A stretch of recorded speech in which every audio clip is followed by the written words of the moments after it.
Assalamualaikum warahmatullahi wabarakatuh. Saya Muhammad Bushra Nurul Furqon, mahasiswa Magister Pendidikan Agama Islam Universitas Sunan Giri Surabaya,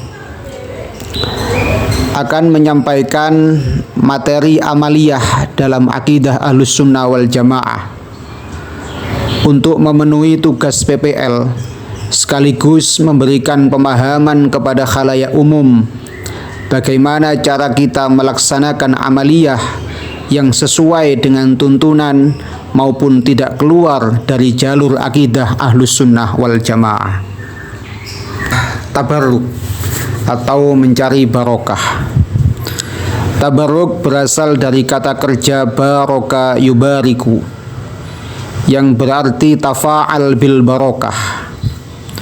Tabarruk berarti meraih keberkahan, kebaikan, dan kebahagiaan dengan media sesuatu yang diistimewakan oleh Allah.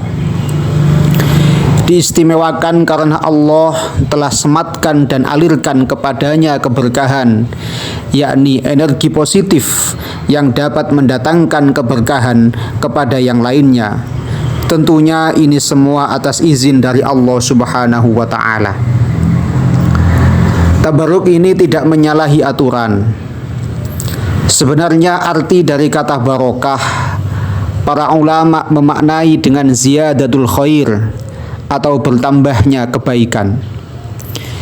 Bisa saja seseorang yang awalnya tidak rajin sholat, setelah bertabarruk atau mendapatkan barokah, ia rajin untuk sholat, dan mungkin banyak contoh-contoh yang lainnya. Selanjutnya adalah macam-macam tabarruk. Yang pertama adalah bertabarruk dengan benda. Contohnya adalah Hajar Aswad dan juga Ka'bah.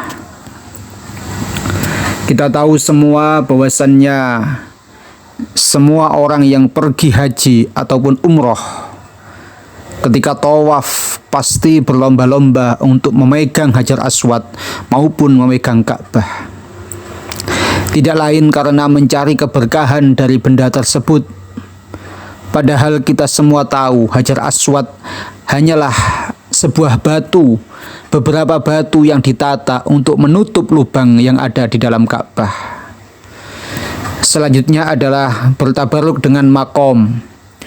Contohnya adalah makom Ibrahim, makom Nabi Muhammad sallallahu alaihi wasallam, makom para ulama salafus sholih, dan juga petilasannya.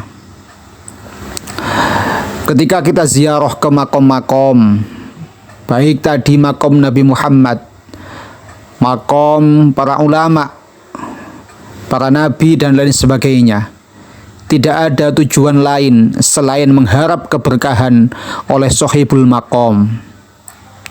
Karena sejatinya ulama-ulama yang sudah meninggalkan dunia maupun Kanjeng Nabi Muhammad sallallahu alaihi wasallam hakikatnya masih hidup dan masih memantau pergerakan kita. Maka dari itu tidak ada istilah kita meminta kepada makom, karena doa yang kita lantunkan tetaplah kepada Allah. Terbukti dari lafaz yang terucap adalah Allahumma, Ya Rabbana, Ya Rabbi, dan lain sebagainya. Bukan lafaz-lafaz yang lain, bukanlah ya sohibil makom ataupun ya orang yang ada di dalam kuburan, tidak. Tapi tetap doa kita adalah Allahumma, kita meminta kepada orang-orang yang masih jelas kredibilitasnya sebagai orang-orang yang punya kedekatan dengan Allah Subhanahu wa Ta'ala. Selanjutnya adalah bertabarruk dengan orang yang masih hidup. Contohnya kepada orang-orang solih dengan cara meminta doa, sungkem, dan meminta arahan tentang kehidupan. Ini yang sering terpraktek di Indonesia. Oleh karena itu, ini adalah sebuah PR kita semua, lebih-lebih kepada para santri maupun akademisi, untuk lebih membumikan barokah. Karena barokah ini tidak terlihat mata, tapi terasa nyata dan benar-benar terlihat hasilnya. Karena disadari atau tidak, kita sebagai orang awam membutuhkan dawuh-dawuh, arahan-arahan maupun doa beliau-beliau. Bisa jadi berkat wasilah dan lantaran beliaulah jalan kita dilancarkan, hidup kita menjadi baik-baik saja, meliputi ekonomi, keluarga maupun urusan lainnya. Berikut kami sampaikan dalil-dalil penguat tentang tabarruk atau barokah tadi. Yang pertama diriwayatkan dari Aisyah radhiyallahu anha. Beliau berkata, kami kemudian mendekat kepada Nabi sallallahu alaihi wasallam lalu kami mencium tangannya. Hadis riwayat Tirmidzi, termasuk hadis hasan dalam kitab Riyadhus Shalihin. Dalam Al-Quran juga ada wa hadza kitabun anzalnahu mubarakun musaddiqul ladzi baina yadayhi. Ini adalah kitab yang telah kami turunkan yang diberkahi. Surat Al-An'am ayat 92. Kemudian salah satu ulama, Az-Zarqani, merupakan ulama madhab Maliki, mengatakan mencium kuburan hukumnya makruh kecuali bertujuan untuk tabarruk, maka itu tidaklah makruh. Dalam buku At-Tabarruk karya Profesor Sobah Ali Al-Bayati. Talqin dan siksa kubur.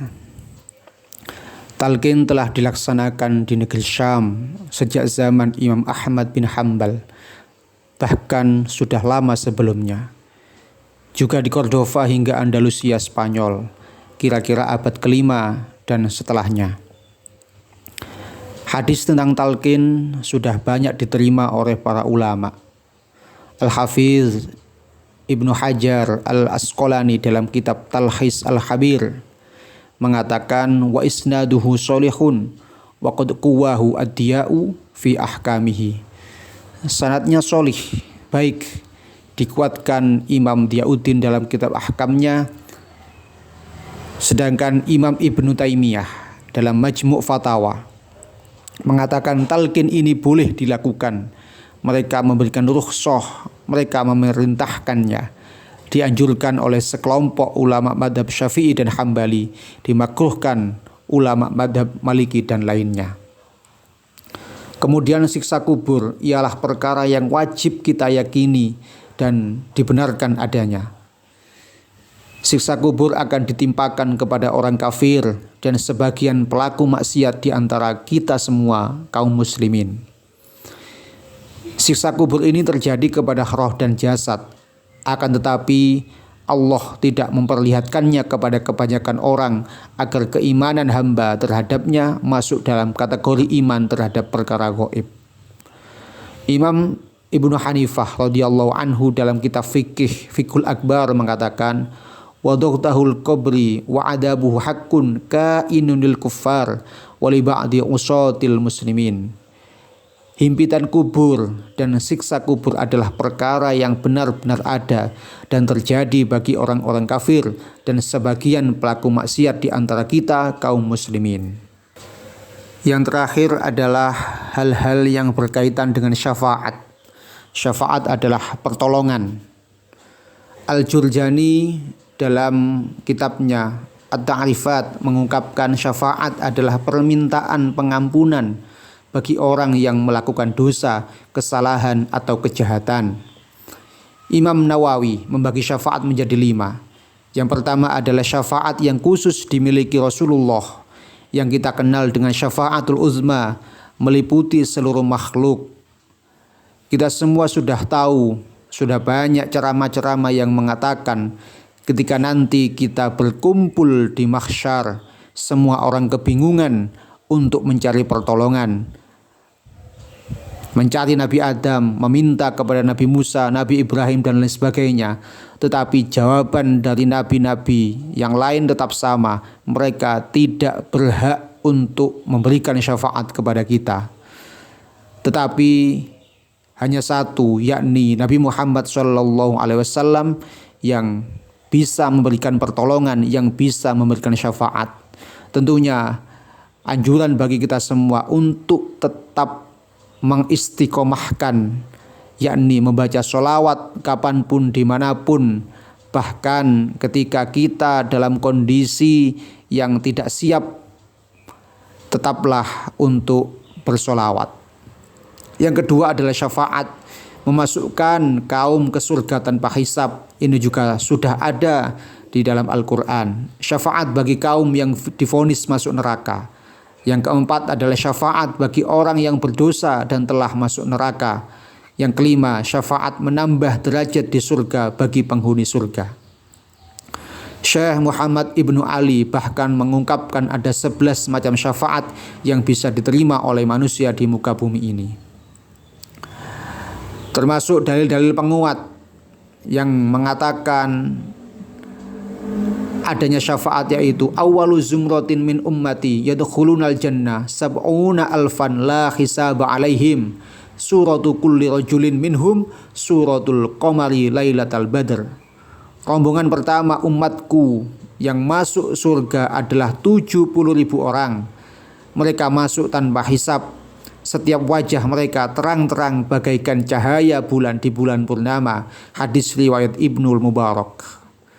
Yang kedua adalah ahlul ma'rufi fid dunya, ahlul ma'rufi fil akhirah. Ahli kebaikan di dunia adalah ahli kebaikan di akhirat. Hadis riwayat Tabrani. Semoga kita semua termasuk umat-umat Nabi Muhammad SAW yang dimasukkan ke surga tanpa adanya hisab. Amin Allahumma amin. Sekian dari kami, mohon maaf. Akhirul kalam, ihdinas siratal mustaqim. Assalamualaikum warahmatullahi wabarakatuh.